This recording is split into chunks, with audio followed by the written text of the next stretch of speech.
I hope you're enjoying your lunch. Please continue to eat as we continue the program with our keynote address. It gives me great pleasure to introduce our guest speaker, Scott Bernstein, President and co-founder of the Center for Neighborhood Technology, or CNT. The CNT is a leader in promoting more livable and sustainable urban communities. It is a creative think and do tank, not just a think tank, where the staff researches, invents, and tests strategies that use resources more efficiently and more equitably. Among other things, Scott is going to talk about one of the CNT's creations, the Housing plus Transportation Affordability Index, that helps communities understand their direct transportation costs. The Affordability Index includes maps and data for all U.S. regions, including Northeast Ohio, and it is used in applications ranging from financial counseling to planning for increased affordability to justifying transportation infrastructure. Scott leads CNT's work to understand and better disclose the economic value of resource use. He also helps craft strategies to capture the value of this efficiency productive and locally. He studied at Northwestern University, served on the research staff of its Center for Urban Affairs, taught at UCLA, and was the founding board member at the Brookings Institution Metropolitan Center. Scott is a fellow of the Center for State Innovation and a board member of the American Council for an Energy Efficient Economy and Congress for the New Urbanism. And he is a co-author of the book, New Transit Town and Street Smart, Streets and Cities in the 21st Century. Please join me in welcoming Scott Bernstein.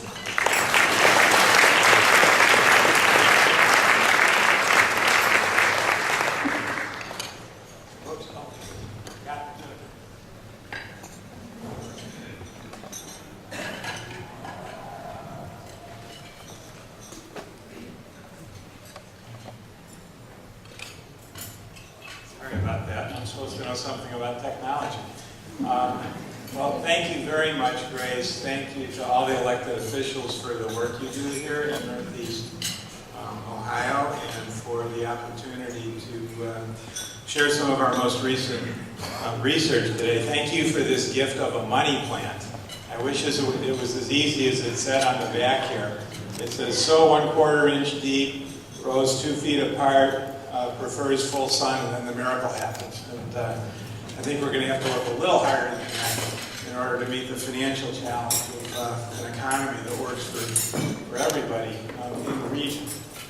And okay, so what I want to do today is share with you data that's been collected over the last 10 years now for every location in the United States of America, down to the census block group level, and help you put it in the context of understanding your own local economy and an important source of inefficiency in that in the economy, as both previous speakers suggested that we could do something about. I was looking up at the lights while people were talking, not because I was zoning out, because I was doing an energy audit of the room. And the energy intensity of the lighting in this room is about 1/4 of what it would have been 30 years ago. And we take it for granted now.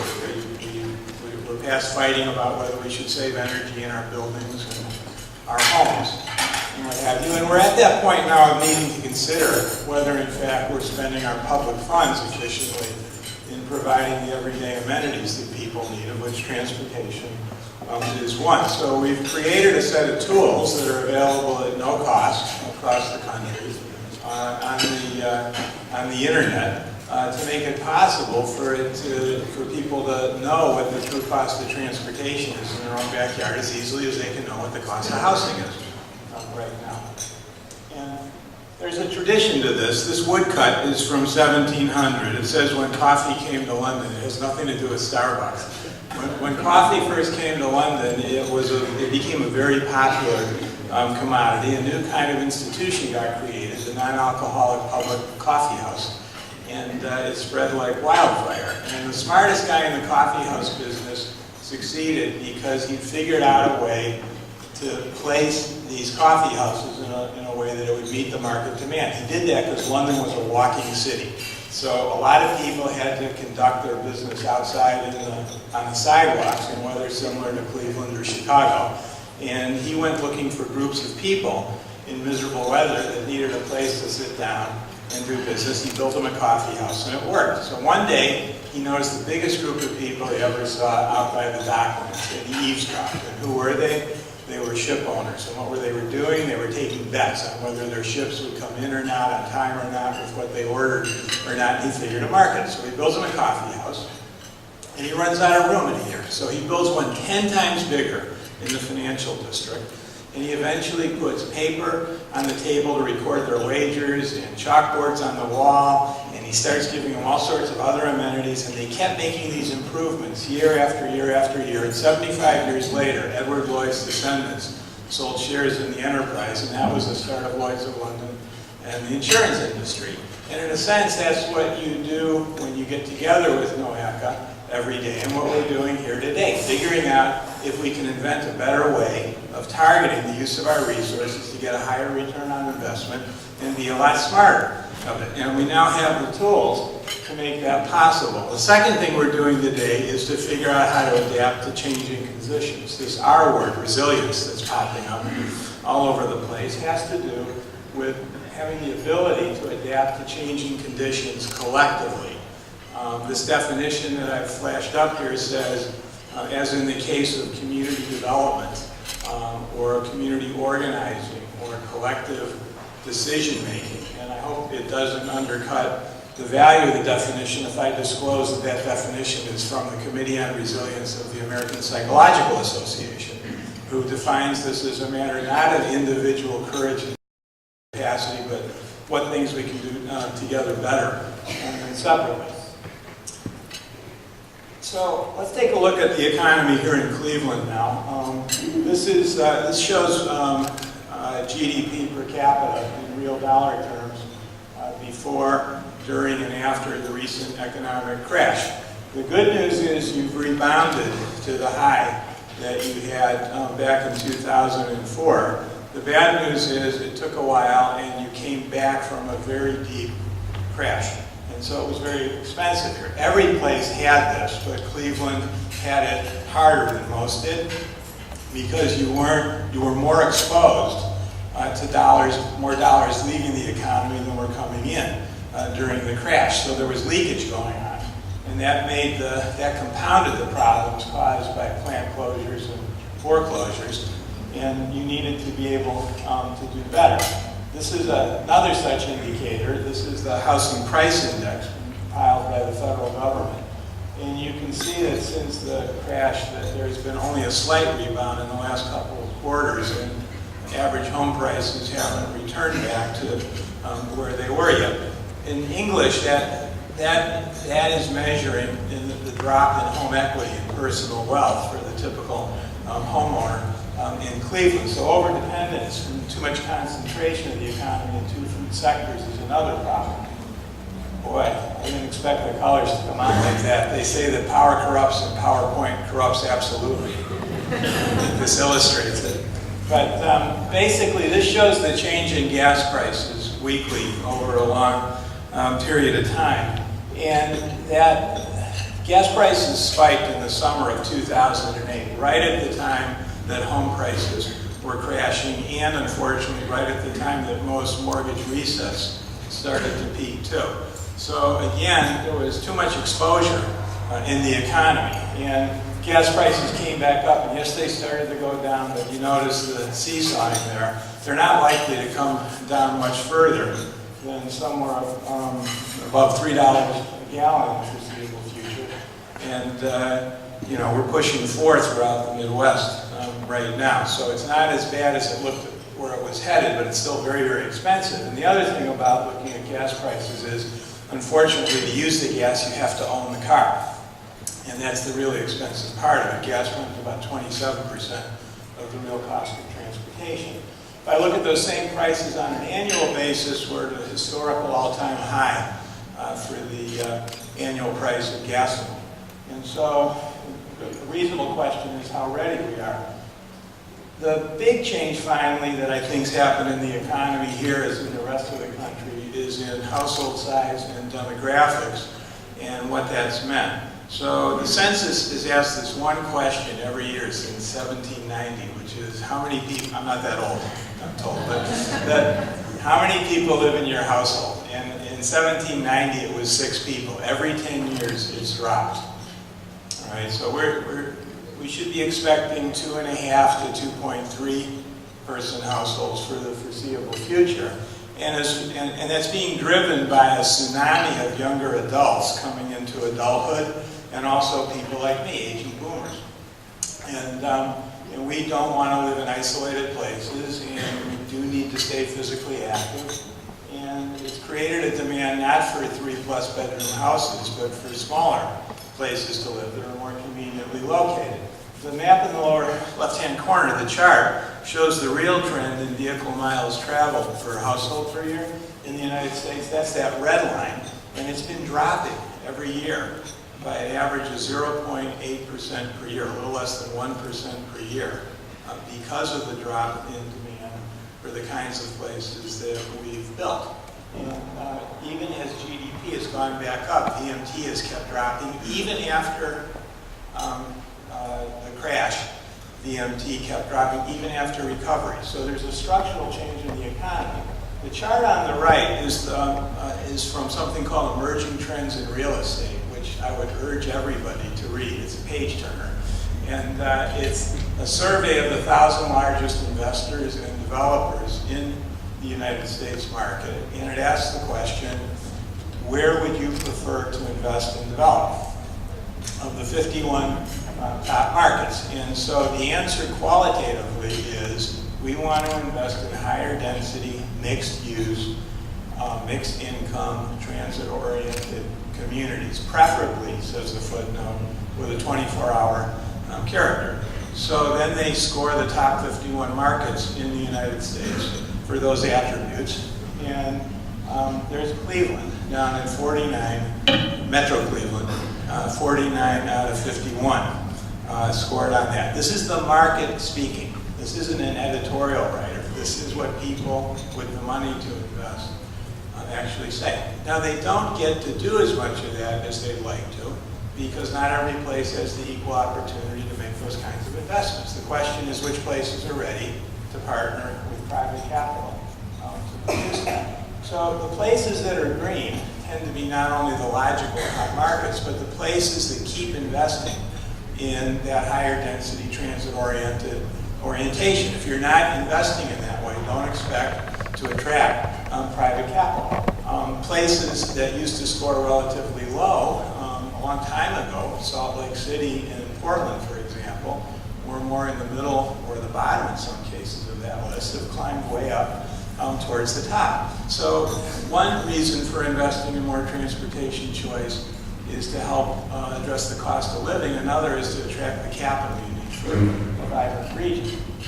This gentleman is Oregon Governor Kitzhaber, and I was fortunate to have a meeting with him a couple of years ago where he said, you know, as governments, state and local, we're stuck with maintaining, as Grace was just talking about, the assets that we've got, the legacy assets, road, water, sewer, and the like. And he said, and then there's the infrastructure we're all apparently turned on about. Smart grid, green infrastructure, a clean energy economy, complete streets. How do we do that? You know, this is the challenge. So the challenge that's happening all over the United States are the kinds of choices that you deal with. Do we bottle rainstorms and treat them as a waste product? Or do we catch raindrops where they fall using green infrastructure and put that water to work? Do we build more power plants and more capacity to ship electrons around? Or do we make our homes and buildings and convention centers more energy efficient? Do we build more capacity on our roadway to handle ever-increasing traffic? I'll answer that one right now. Not a good idea if traffic is actually dropping in the aggregate to say, oh, well, we know it's going to keep increasing, so let's just take the money off the top and build more capacity and to run it at higher speeds, or do we use transportation to actually add value to the economy, to get people to and from what they're doing the most conveniently and in the most affordable way. And in general, the choices we're facing now in the public realm are a choice between investing to promote consumption and investment to promote productivity. I know which way I vote. I know which way more successful cities across the country are voting. But it's not an easy set of choices because we have this legacy. We're stuck with the infrastructure we inherited, and somehow we've got to justify the transition. So changing the status quo means probably shifting from a small number of large investments to a larger number of small ones, to a more distributed set of investments that meet the needs of all the communities in a region, not just the biggest ones, and to do it together. And it means doing it in smart ways that's going to produce a return on investment. This picture is from Dayton, Ohio, 1913, 100 years ago. And in the wake of the Great Flood of Dayton, the state of Ohio told Dayton, no, you don't have the right to set up a special flood control district. So they treated it like a United Way campaign. They held rallies on the square, and they successfully showed the legislature that in fact there was public will to support their end of it if the state would grant the authority to do it. And we take flood control districts for granted these days. People took charge of a local problem and actually did something about it on the infrastructure side. So this chart, I think, typifies what we're talking about in the way of transition. Healthy economies move from isolation to connectedness and from poverty to prosperity. You don't want to get stuck aiming for the lower left-hand corner, striving for poverty and isolation. But in fact, you end up with urban form, if you're not careful, that looks like those disconnected cul-de-sacs where literally you cannot walk from one block to another. You have to drive from it. You end up with elevated highways that you can only get on and off so often in the name of speed. And you don't end up with the pictures in the upper right-hand corner, which in fact is what the real estate market is telling you you're looking for. Nice looking places. The one on the right is affordable housing in Fruitvale, a tough neighborhood, movie by that name recently, in Oakland, California. It's the Fruitvale Transit Village. It sold out immediately upon getting completed. The one on the left was supposed to be transit-oriented next to a light rail in Milwaukee 3rd Street, Old 3rd Ward District. When the light rail was canceled, they shrugged, swallowed hard, put in extra buses, made it more walkable, and it's been successful. The one on the right is subsidized housing. The one on the left is market-rate housing. They're both affordable because the combined cost of housing and transportation come out to be okay because it's been made more convenient and accessible. So you had it right once. This is a rough map of where interurban electric rail ran in Ohio. Every single one of your 32 core cities, as well as your 7 metro areas, had both local and intercity connections. There are 4,000 miles of it. And by the way, Ohio was the largest manufacturer at the time of street railway equipment, both the vehicles and the systems to support it. Very large part of the economy. And you don't even have to say it was only Cleveland. I mean, that's a picture of downtown Youngstown at night with lit up trolleys covering the area there. And wherever you went, this was at a time, by the way, when the home economics classes that were mandatory in every high school taught you that you should keep your car fare, which meant streetcar fare, to 3 to 5% of your income. And I collect this stuff. And they also said, don't you ever go into debt for an automobile. Well, there's only so many hours in the day in the school, so home economics was crowded out of the curriculum by driver's ed, of all things.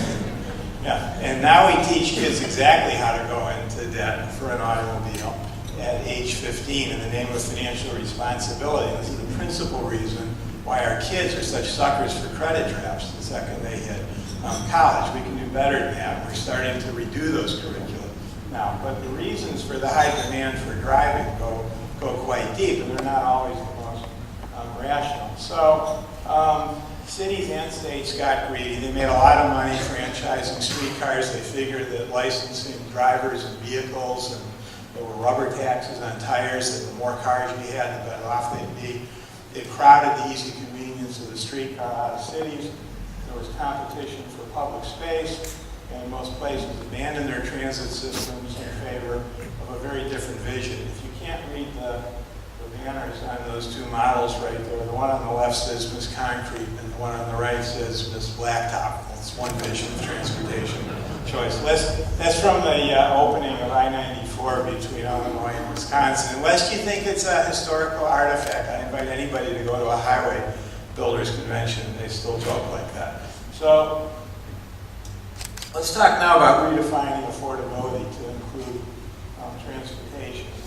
Conventional wisdom defines affordable housing as a condition you hit if you can keep your cost of living for housing, what your outlay is for housing, at below 30% of your income, or on an area-wide basis, below 30% of median income. It's defined legally that way in the 1985 Cranston-Gonzalez Housing Act. And if you take a look today at the Consumer Expenditure Survey, this is from 2010 nationally, and I'll show you this area in just a minute, you find that the people spending about 33% of their income on housing on average, 18% on transportation. I want you to look at that number, 18%. What they're spending on average on healthcare is 6%. So transportation is actually running households 3 times what we're having all the national angst about right now, but we're not having a national debate really about the cost of transportation. We're having a national debate on whether or not to replenish the Highway Trust Fund, which is a piece of the puzzle, but not the whole puzzle by a long shot. So we created this. If you go to noaca.org, it's a freebie, you come to this website and you click on the map and you can pick any place in the country. And this particular version carries you through 2009. And I'm going to give you a preview of what it looks like with more up-to-date data in just a minute. And the goal that we're suggesting is that rather than defining affordability only in housing terms, that you want to set a goal, as has been done here through your Sustainable Communities Initiative, of keeping the combined cost of housing transportation below 45% of income. So to do that, we had to learn how to, I'm not going to make you read this impenetrably dense chart. We had to learn what affects the cost of transportation. We found that it was the density of development, the size of blocks, the walkability, the intersection density, whether or not there was transportation choice in the form of mass transportation on a scheduled basis. And not only did you have it, but how frequently did it come? You could be right on top of a transit station. If it only runs once a day, it doesn't do you too much good. And then we controlled for size of household and household income and the number of commuters per household, and used that then to measure auto ownership, auto usage, and vehicle miles traveled per household per year of public transportation units, and we priced that. We priced the fixed cost of owning a car, the cost per mile of driving, and the cost of public transportation. So these two maps summarize hundreds and hundreds and hundreds of maps about Northeast Ohio. The map on the left is more or less the equivalent of the official HUD map. It answers the question, where can you, the medium income household in Northeast Ohio, afford a home? And it's those yellow areas on the left that turn out to be affordable. That's where the cost of housing runs below 30% of median income. On the map on the right, you notice that the number of yellow areas have shrunk up in terms of map coverage. That's because we're answering the question now, where can that same household keep their cost of location below 45% of their income for the combined cost of housing and transportation? So it's shrunk up around, first of all, your larger cities, but also your smaller cities. Congressman, you'll be pleased to know the cities in your district perform just as well as the cities across the larger metropolitan areas in this region, because they're more convenient. If you can live in a place where the grocery store is nearby, where you can walk to work, where if you have to drive, it's a short trip, not a long trip, you're going to keep your costs down. It's just common sense. But there aren't enough of them. That's the point. You've got a very big region. This particular map, we're looking now not only, Grace, at the NOACA area, but we're looking at all 4 MPOs area as much as the recent initiative did. And I think it's a sobering sort of map. Now, this is for median income households, so I get asked the question a lot, well, what's it mean for households that are earning less than median income? So in this pair of maps, we've asked the same pair of questions for households earning 80% of median income. And you notice that the yellow affordable areas have largely disappeared and almost totally disappeared on the map on the right because they're just paying too much money. The households in those blue areas earning 80% of median income are paying over 60% of their income for the combined costs of housing and transportation because there just isn't as much choice. And I did a little analysis yesterday, and you've seen these studies that say, you know, what's the gap in affordable housing in the region? How many households can't afford to meet that 30% criterion? For the 4 areas, the answer is 558,000. If you're just looking at housing costs, it's 867,000 households if you look at housing and transportation costs. So the goal that's been set by the recent Northeast Ohio Sustainable Communities exercise of increasing to 65% the number of households that could keep their combined cost of housing and transportation low enough would cut that burden in half. That would be a worthwhile goal, but then how do you do it? Where does the money come from to pay for transportation choice and the better amenities in communities? How do you make community development and the kind of planning that NOACA does pay? How do you look at it as a return on investment? How do I get this clicker to move the slide? Come on, there we go. Okay, here's the problem. Let's say you're a first-time home buyer in Cleveland and you've taken some financial counseling from one of the good groups that you've got here, and you've got the bug and you want to go out and you want to look for your first-time home.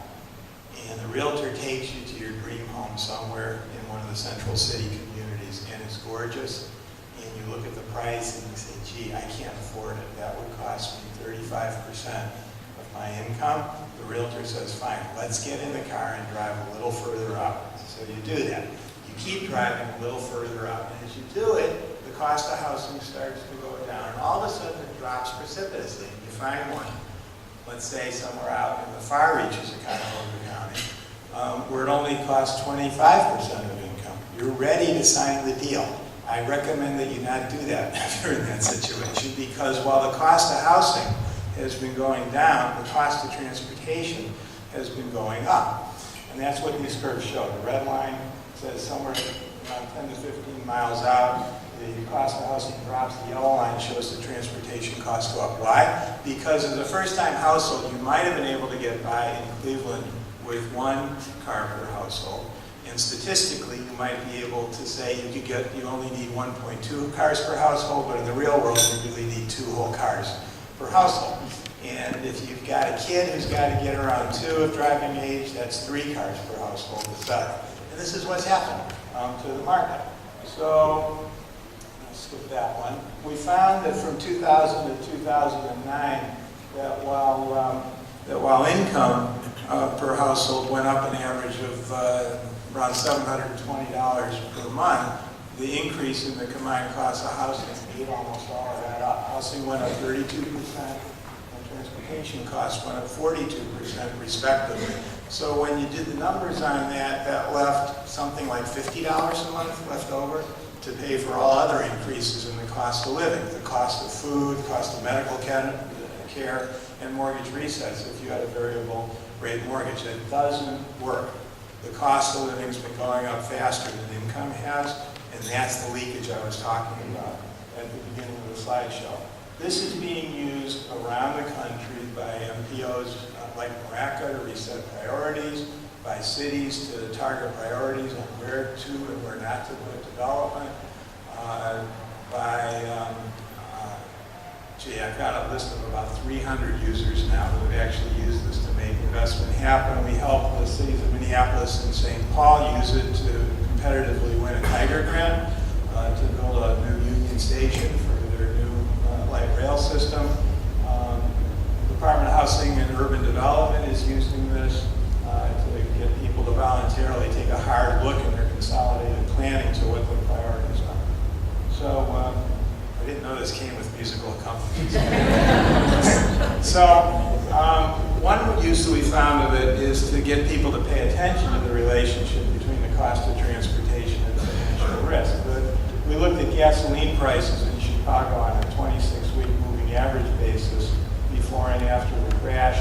And on the bottom, that is the count of foreclosure filings in northeastern Illinois. You don't have to be a statistician to see that those two shapes are identical, that foreclosures happen anytime gas prices spike within 6 to 9 months. So if you needed a really good reason to care about the cost of transportation, you didn't care about planning, this would be a pretty good place to start. You don't want to get caught again as a region the way you did in 2008.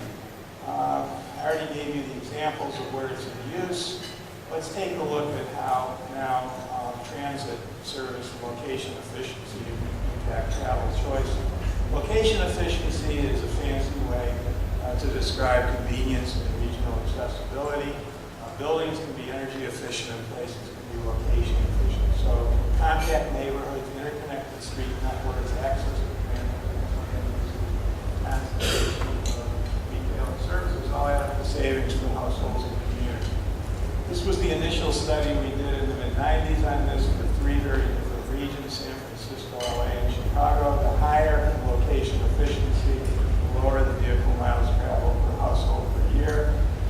This is the same chart for this region, Northeast Ohio. The higher the density is the green line, the lower the average yellow line, vehicle miles traveled per household per year and the associated benefits. These two maps, same region, wherever it's dark on the left, those are the higher density mixed-use places. Wherever the light colors are, that's the lower car ownership and VMT per household, and therefore lower cost. It's predictable. This curve predicts accurately within 5%, 95% of the time, what your cost of travel is going to be for your residents. And we've done this now, and when I'm done with this talk, I'm going to leave with Grace a copy, not only of this slideshow, but a table we've prepared for every community in the larger 12-county region here on what your average household costs are and what the aggregate costs per year are for transportation in your community. And Congressman, I should have thought of this. We've got it for congressional districts too, and I'll send you a copy of that as well. So this is the map of where fixed guideway transit is in the greater Cleveland RTA area. When you add up the red line, blue line, green line, and the health line here, 90 station or stop locations that we've looked at this data for. And what this chart basically says is that the people who lived within a half mile of those transit stops in Cleveland, on average, were spending in 2009 8% less of their household income on the cost of transportation than people in the areas away from the transit stations. The same as the other 50 or so places across the country. You're not different here, but I'm saying it's not true that nobody will get out of their car. People will get out of their car if you give them the choice of doing so. If you don't, then obviously it's harder. This is where transit service is available in the NOACA region, but only in those bright purple areas is it frequent. And it's a pretty good job, actually, compared to some places. You guys have done a good job of trying to continuously improve service where you can and where it's justified. But you have to keep working at it because it's a big region and not everybody gets the benefit.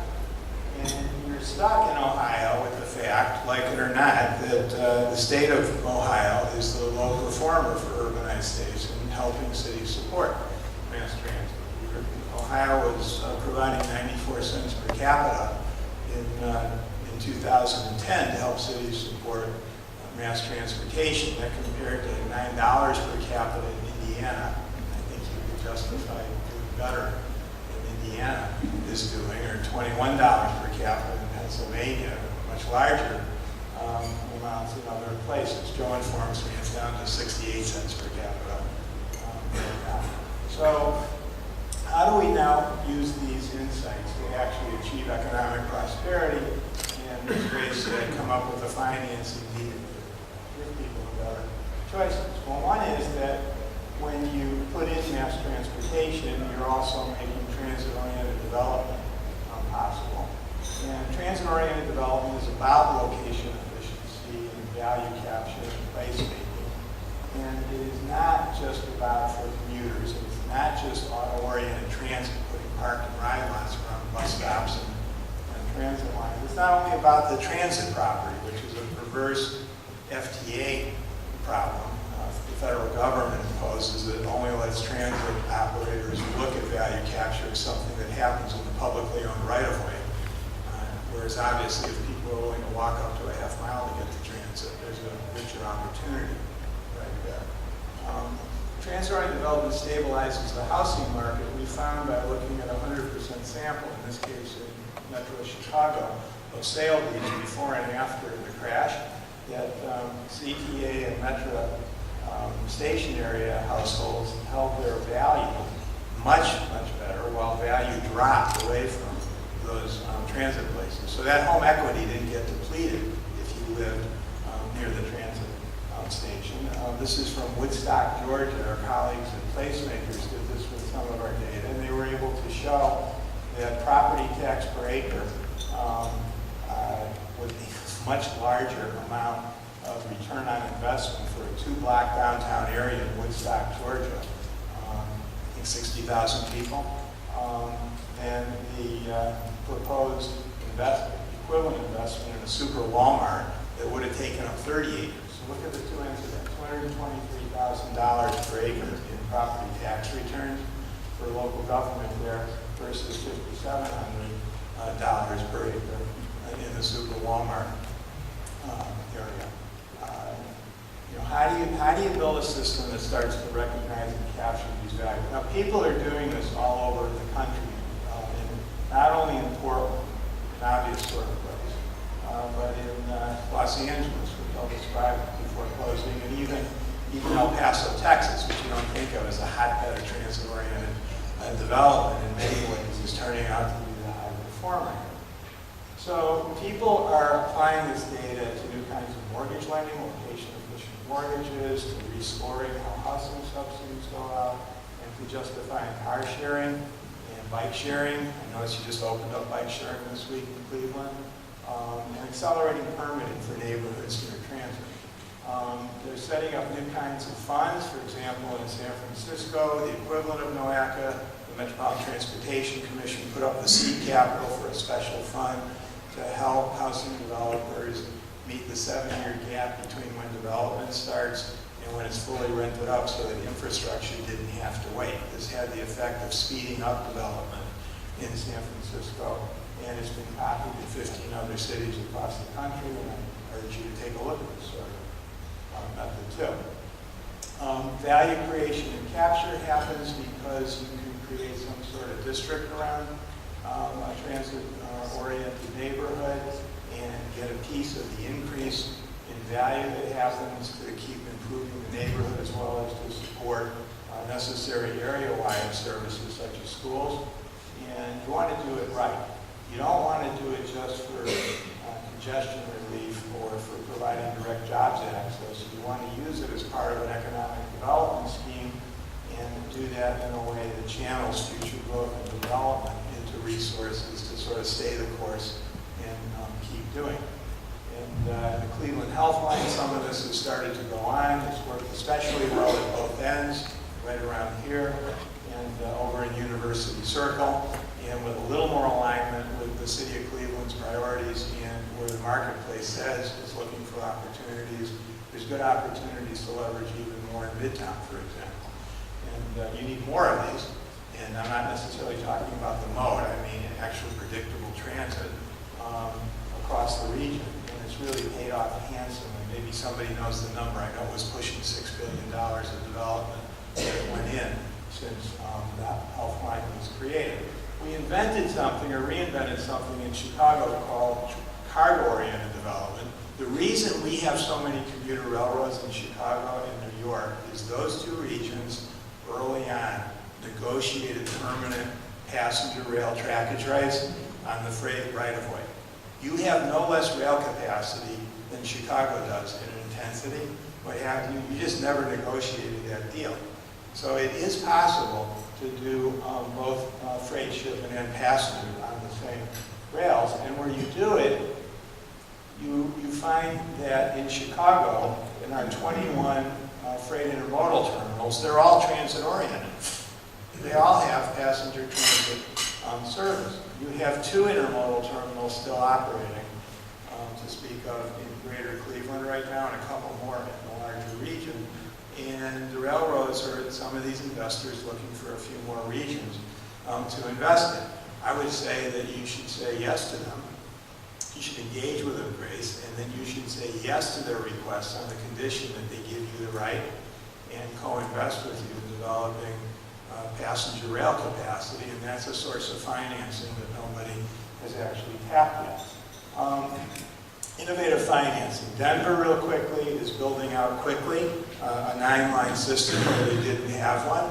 They were able to do it by starting with a focus on their central county first, and then once the deal was reached between all the communities in that county, to go around to the others and negotiate extra service that would satisfy everybody. They're looking at saving between $2.5 and $5 billion in annual regional household transit expenditures once built out, which will add up to as much as $150 billion in aggregate consumer savings by 2035.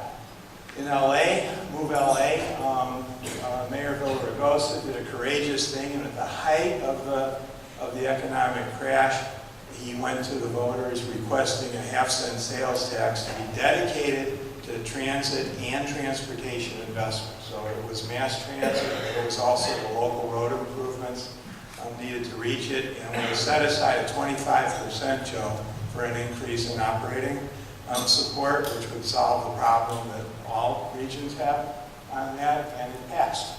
So it's going to raise, it's raised $35 billion, and you say, but it's going to take a long time for that to come in, and that's what they said too. So the question was asked, why do we have to wait 30 years to see all that money? Couldn't we borrow against it now? So that's what they've been doing. So it's called the 30-10 plan, because they're going to build out one of the largest transit systems in the country in 10 years instead of 30, and it's the biggest construction project going in LA County right now.